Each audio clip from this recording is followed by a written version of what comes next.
Well, from some of the notes that I have here, why I came to Fairhope. I'd like to say why I came back to Fairhope. We lived in New Jersey, and my dad lost his job with the Western Electric Company, and my mother had been here to visit her grandfather.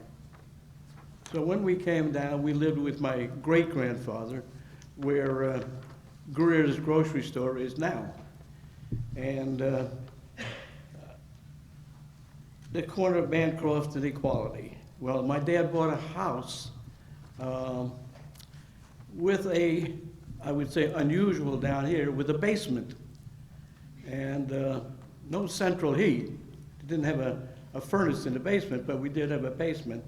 And then the lot next to us, which was ours, we had 9 pecan trees. Now, one time when I was working up north, I said to someone, we had 9 pecan trees. And he said something like, oh, aren't we putting our nose up pecan? I say, well, down south we don't say pecan. So I went to the organic school. I really enjoyed the life there. We didn't have homework. We did all of our work in the school. And one thing I really enjoyed about the school was folk dancing. Now, we didn't have folk dancing up north, and when we moved back, my dad and I moved back north, there was no folk dancing. You could dance, but it wasn't like the old English folk dancing. And we had a tourist club here.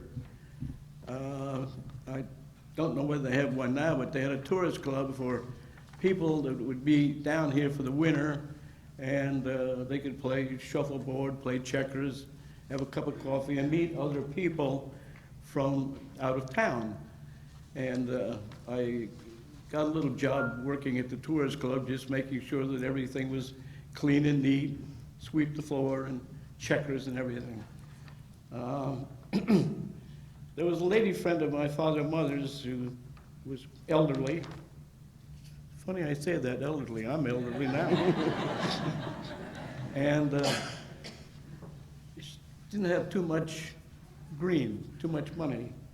And became a very good friend of my father's and mine.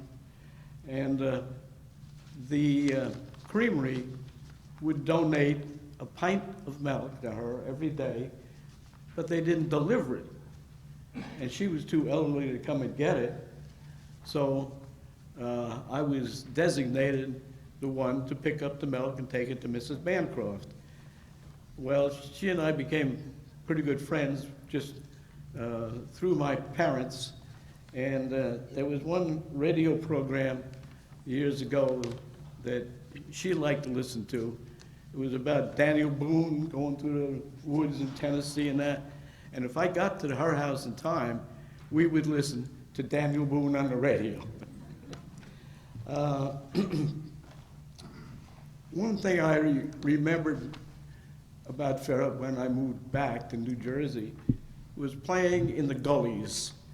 We would slide down the sand in the gullies and play all kinds of stuff. And we played at the bay, go down to the bay front and play down there. And we went barefoot. So when we moved back to New Jersey and I had to wear shoes, it was like, gotta wear shoes. I went barefoot for 2 or 3 years. I gotta put shoes on. My father's work down here was very little. There wasn't much work. And he had a job at Camper's grocery store 1 day a week. And I think he got $2 for the day. And later on, he was able to get a job running the local movie, which we don't have a movie house now, but it was down on the corner of Fairhope Avenue and Church Street. Mm-hmm. And when I wanted to go to the movies and he was running, I'd just go to the ticket and say, my dad's upstairs running the movies, so I never had to reach in my pocket to go to the movies. when the Depression started to come to an end, and my dad corresponded with some of the fellows that he had worked with, and Western Electric was calling people back. Well, he went back, excuse me, he went back and got his job back before my mother and I went back, because he wanted to make sure that he didn't take a trip for nothing. In other words, go back and get your job and then get laid off the second time. So we didn't make the trip up and back and up and back. So he got the job at Western Electric, and that's where he stayed. And that was my dad's work for Western Electric up north. Tell them about the going to the circus. You were in school and you weren't going to the circus. Oh, yeah. When I was going to the organic school, one time someone came and they had tickets for the circus in Mobile. And I said, "You want to go?" I said, "I don't know. I'm having a lot of fun going to school." So finally, I think someone said, "Well, you don't get the opportunity to go to the circus every day, but you do get a chance to go to school every day." And Mrs. Johnson would probably say, "That's a learning thing also." So I caught up with the people and we went to the circus in Mobile. And about the boat, they let you out of school to watch the boat go down the street? The Tuverson brothers built a boat right on the corner where they had their gas station. What's there now? Honey Baked Ham. Honey Baked Ham, that's where they had their gas station. And they built a boat there. And the day they launched the boat, the Betty B, the day they launched the boat, Mrs. Johnson let us all out of school to watch the boat launch from Fairhope Avenue down to the bay, which I thought was kind of unusual, because in a public school up north, they just say, "The heck with it, you'll see that on television or something." But that was quite an experience to watch them put the logs underneath the boat, roll it, go back, get another log, put it under there, and they rolled that boat all the way from, where was it? Bancroft. Bancroft, all the way down to the bay, and we watched them launch the Betty B. Yeah. Thank you. Well,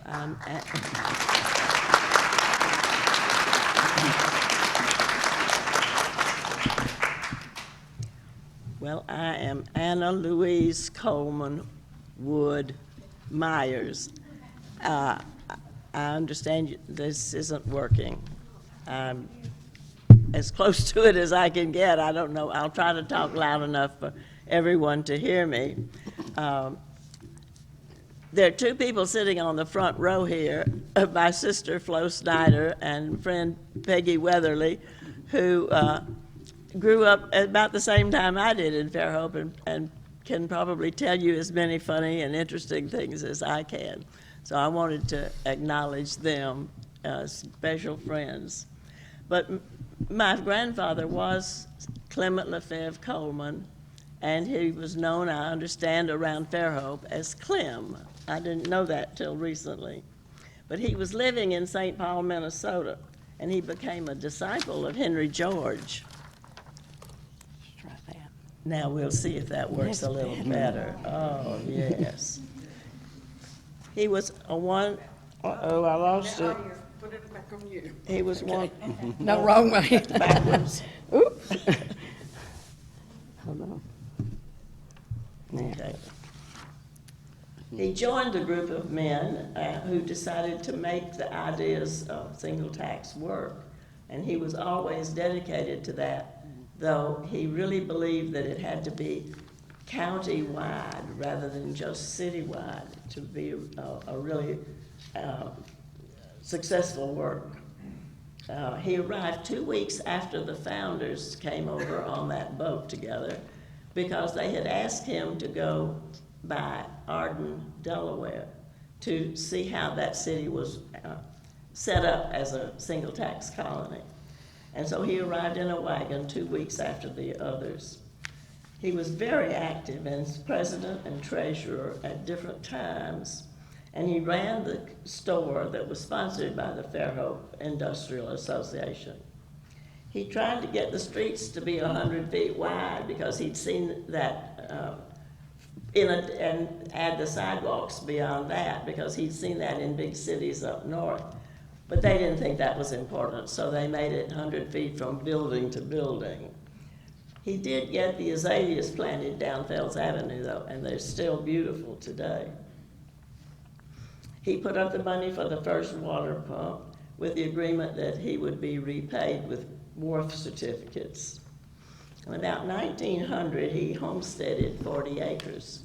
The 40 acres exactly across from Thomas Hospital. He established orchards, built a fine home. He named his home Ingleside. And he had parties out there, and he played the fiddle for dancing and square dancing. And one person said, he's the only man I know who can fiddle, sing, and dance at the same time. He married Sarah Louise Wood, and they had 2 children, my father and his sister. All 3 of the, my grandmother, my grandfather, and her father, George Wood, signed the incorporation papers for the colony. In 1924, the house burned down, 10 rooms, all heart pine.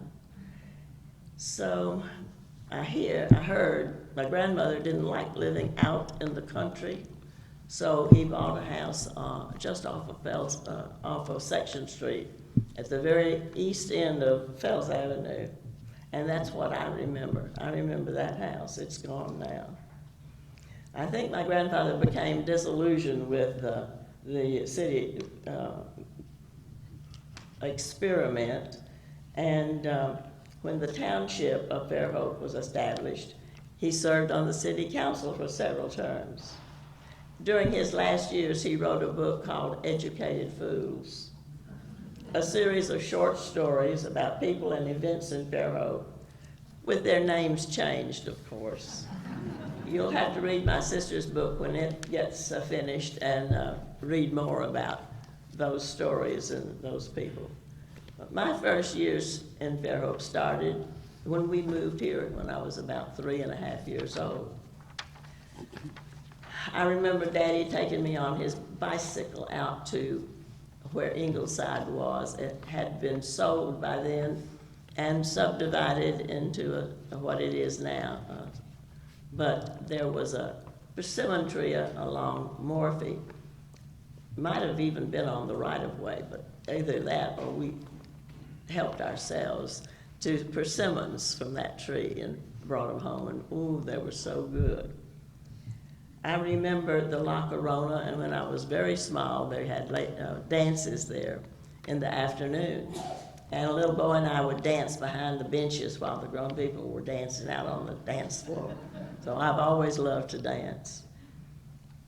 I stood on my front porch and watched them pave Fells Avenue, and I walked home by myself from organic kindergarten. I was 5 years old. And who would think of letting a child walk that far today unaccompanied? I wouldn't think of that. At the end of George Street, I lived on the corner of George and Fells. The end of George Street, it was 2 blocks or so from home, there was a footbridge across Stack's Gully. And I walked over that footbridge and through the woods to what is now we know as the K1 Center. It was the 1st grade through the 12th grade back then. But my class wasn't in that building. It was in the church fellowship hall next door, because in 1936, the schools were already being overcrowded. We have that until today. We went to Big Head Gully on picnics, and I remember Mother packing up a big lunch for us, and the whole class would go down. And Big Head Gully is on the south side of town. There is no cliff on the north side. You just walk out into a big open basin, and on the south side are the cliffs that we could dig caves in and climb down, and as Reed said, we could slide down the slides. We had all kinds of fun there. We went to the big and little piers, and we learned to swim jumping off the end of the pier into Daddy's arms.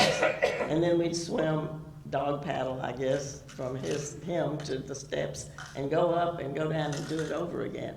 And it was just more fun, and I just think we were so fortunate to be able to grow up here where we could swim every day and enjoy the bay. There was the big pier and the little pier. And the big pier is the one that we all go out on now. There was a skating rink called Burkell's, and it was a combination skating rink, dance hall, and even a small museum. It was fascinating to go there. During my teen years, we went to the big pier almost every day in the summertime to swim, and we were really aggravated with Mother because she made us come home for a whole hour at lunch. That wasn't too much fun, but we survived. And one of the treats was when two of the boys would come up in a sailboat and take us all for a sail in their sailboat. At Fly Creek, there was a rope swing, and some nice father would take us up and let us swim in Fly Creek, and we'd take off of a cliff. We'd hang on this rope and swing out over the water and then fall in, and then we'd go back, go up and stand in line and do it all over again. We had a lot of fun. Up the creek a little way was Devil's Hole, and when I was a teenager, I walked up there with a boyfriend and we went swimming, and I looked down off of a limb and we were going to dive into that water, and I saw a snake going across that water. That was my last swim in Devil's Hole. I said, I'm not going back in that water. The Parker House was a famous place. It was a motel and a little restaurant. And after we went on a date, we'd always wind up there for lemon meringue pie. I can remember how good it was. And then at the end of the big pier was the casino. And downstairs was just a jukebox and a place where you could get soft drinks. Upstairs was a lovely dance floor. They said it was the nicest dance floor in Baldwin County. And when I became a young adult and married a member of a dance club, that's where I attended my first adult dance, was in that at the casino. We kept on having dances there until they built the Armory, and then we moved to the Armory for some reason. I remember the boys climbing the fence at night and going over and getting a watermelon. We'd all go down to the bay and eat it. That wasn't legal, but we enjoyed doing it. And another highlight of the year would be a trip to the Gulf. Now we drive down there in less than an hour, but then it was an all-day affair. And we'd take a picnic lunch, and we'd stay and swim and have our lunch. It was wonderful. I left Fairhope, went to college, came home, married, and had 4 children.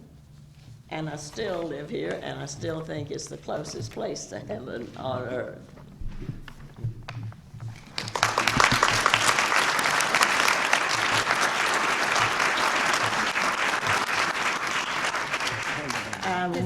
Does anybody have any questions and answers for Miss Anna or Mr. Reed? Yes, sir. Anna, what could you tell us about the curve on Fairhope and Ingleside? Tell you The what, road where it curves, the story of why why Fairhope Avenue curves around Ingleside?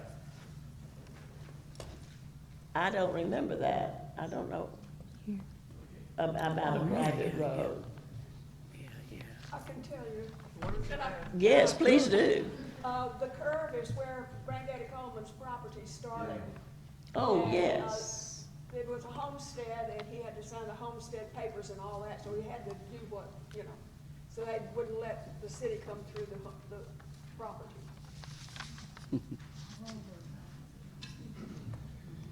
Any other questions?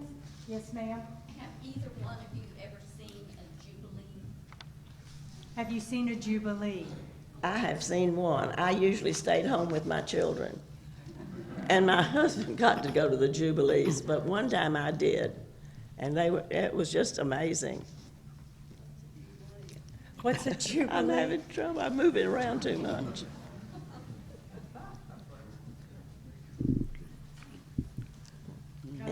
Any other questions? Huh? Does anybody know what a jubilee is? Yeah. It's, Well, you do, sure you do. explain it.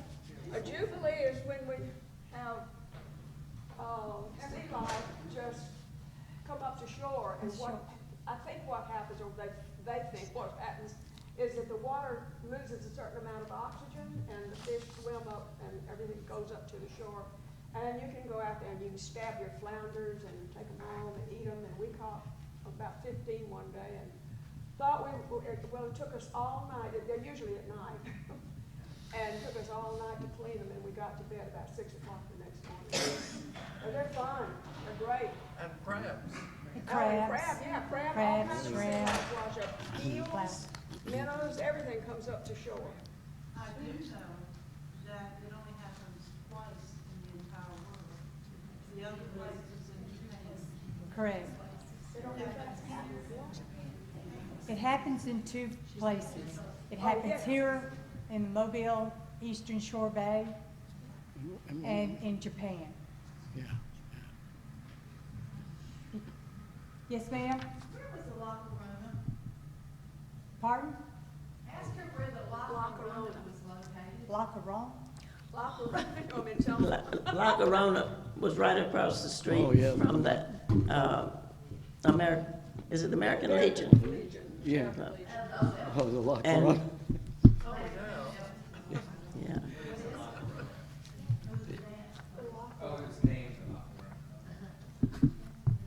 It's where the Elks Club is now. No admission, walk in, walk out, kick your shoes off. Oh, yeah, I remember that. Oh, you liked taking your shoes off, Mr. Reed, didn't you? He's a barefoot boy. Yes, sir. I'm curious about when you referenced the big gully, exactly what gully that was, and when you're talking about the cliffs, is that the cliffs that are over the public beach area, or where was the cliffs, the sand cliffs and stuff? You referenced south of town. Yes, if you go past Pecan Avenue and Pinecrest down to Orange, and Orange may be the southernmost street. Then you go walk a little further down the end of that street, you get to what we call the Big Head Gully. And it was, as I say, you just walk right into it on one side It is from the now- north. Excuse me, it's now subdivided, and a lot of houses are in the gully. Oh, really? I didn't even know that. Yeah, there are houses all over the gully. Mike, she said there's houses down there now. Yes, ma'am? Would you talk a little bit about Oliver's restaurant? Oliver's His Restaurant? Oliver's Restaurant. Well, all I know about it is that because everybody had to go to the post office in the morning, everybody went to the restaurant right next door afterwards, get their mail, have coffee at Oliver's. But Reed has a good story to tell about that. When you and your parents were in the restaurant and they asked you to dance at the, and down in Pensacola. We were down here on a vacation trip, and we were in the restaurant, excuse me. And I used to love folk dancing at the organic school, and now, this is after WW2, but there was a group from the school going over to Pensacola to the officers club, the square dance, the folk dance. And here my father and mother and I are having breakfast in the restaurant here. And I guess I had been up to the school while on vacation, and someone came down and said, we're going over to the officers club in Pensacola. Would you like to come along and folk dance? I said, it's been a long time. Well, I think you'll remember. So we got over there and we did different folk dances. And when we sat down to have lunch with the officers, they told us that someone here hadn't been doing this for a long time. But we didn't recognize anybody making any mistakes. I said, I was the one. I hadn't been doing it for, I don't know, 10 to 15 years, and came back and fit right in with the folk dance group. Another old place was the Colonial Inn. Oh, yeah. Yes. Oh, yeah. Well, I didn't spend any time at the Colonial Inn except one time when I was a young adult. I went to a wedding reception there, but it was quite famous, and many famous people stayed there. It was on the corner of Fairhope Avenue and Cliff Drive. It was on South Mobile. South Mobile, yes. Next to the gully. Yeah. Yeah. Yeah, it's across the street from the Marietta Johnson statue. I think It's that was, gone now, it's been torn down. It's been a vacant lot for many years now. the Overtons lived there, didn't they? Let me add one thing. It goes back and forth. Where we lived in Fairhope, we didn't have a street light. And you come home some night from the organic school, folk dancing or something. So my dad went to the town and said, you know, it's kind of dark when we come home at night. How about a street light? Okay. They put a street light there with a switch at the bottom. If we didn't go out and turn that light on, there was no street light. They put it on the same lines, but with a switch. So we had to turn the light off and on.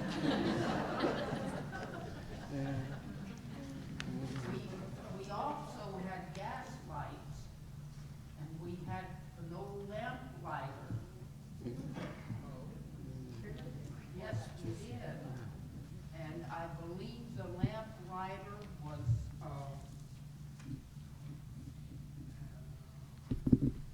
Bernhardt.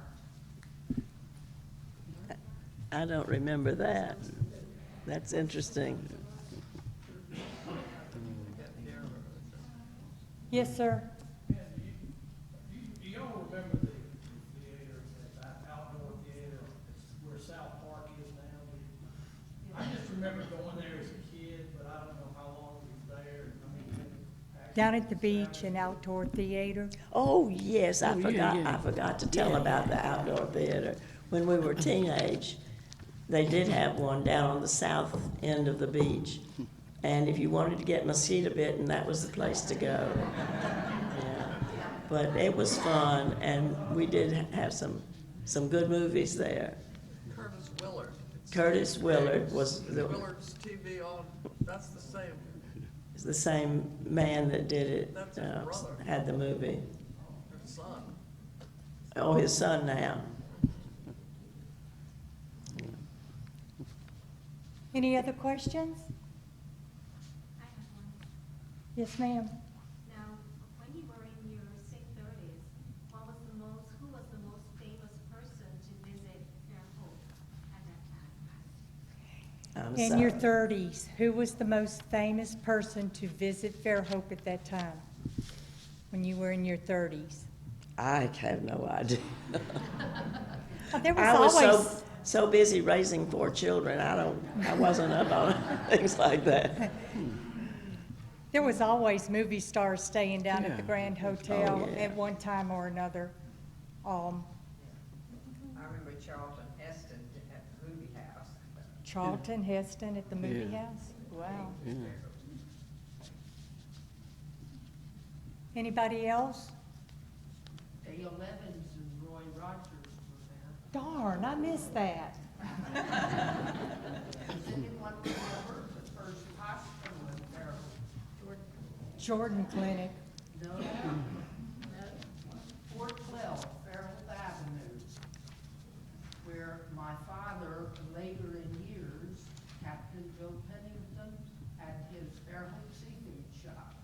But the hospital, I'm trying to think who the doctor was. I can't remember, but the first surgery that was ever done there, the nurse was a Bernhardt lady.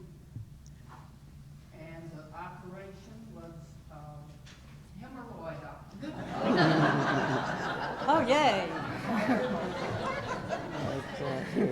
It was a It hemorrhoid operation. Oh, And the first that was operated on was a Mrs. Theodore Wilbur, who had Fairhope Paint and Hardware store at the time. I'm sure he appreciates you letting everybody in town know. Oh, my. I'm gonna add one more thing. Out, it was a little gory. let me just hold it. Let me hold it. You for might want to add that to your book. You have Change to the name. realize that, that Fairhope is a very unique city. And I say that because you won't find very many places that are based on the single tax corporation. I think there's one other in Delaware, but if you look up taxation in North Carolina, South Carolina, New Jersey, New York, I think there is only one other single tax corporation city. So that Fairhope is very unique in that sense. Any other questions? Yes, ma'am? I'd like to know more about Marie Howard. You know anything about Marie Howard? Howland. Well, all I know is that she established brought her books and gave them, and established that first library. I don't know anything about her life or her personally.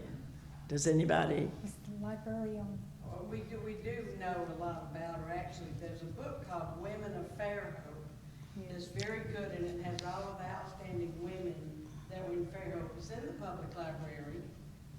But Marie Howland, I've only been here 10 years, so I'll just tell you what little I know. She was the first librarian, and the first library in Fairhope was at the corner, it's where USA's administration office is, and that was the first library. There's a picture of it on the wall out here.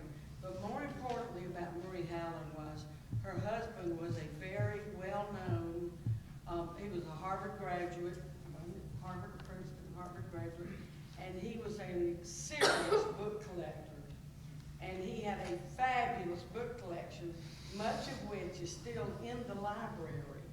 So Marie Howland started the first library in Fairhope with those books in that house, actually in her house, I think, at the time, in the house, and that is the basis of the Fairhope Library you're sitting in right now.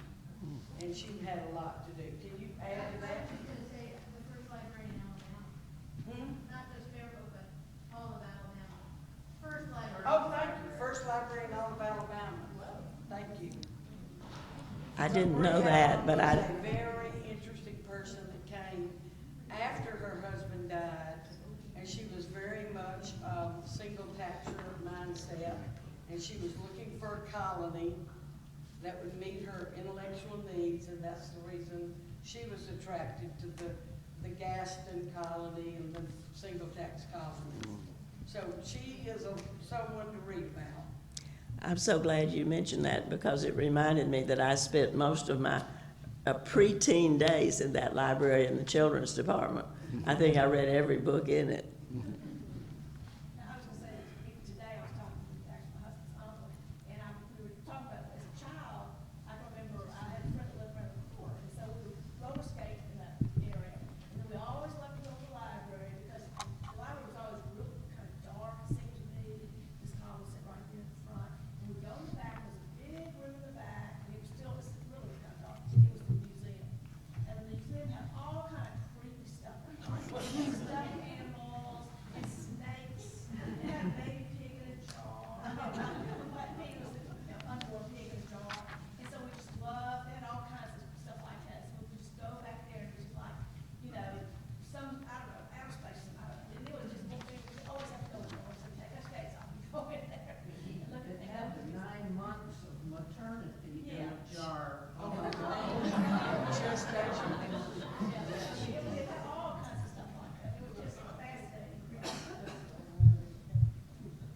Any other questions?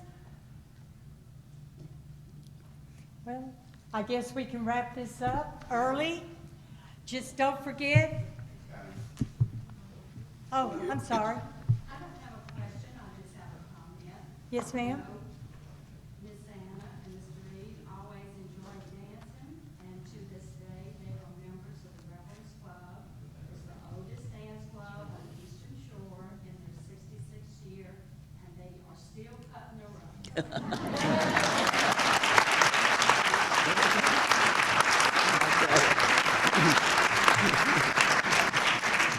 With his shoes on? Sometimes not. Most of the time. All right, we thank Anna and Mr. Reed Myers. And I want to remind you that our next lecture is on February the 3rd, History of Marietta Johnson School by Maggie Musteller-Thames, from 6 to 7, right here next month. And we'll have every chair possible out. We will. We'll make sure. Thank y'all so much for coming. Thank you. Put this with you.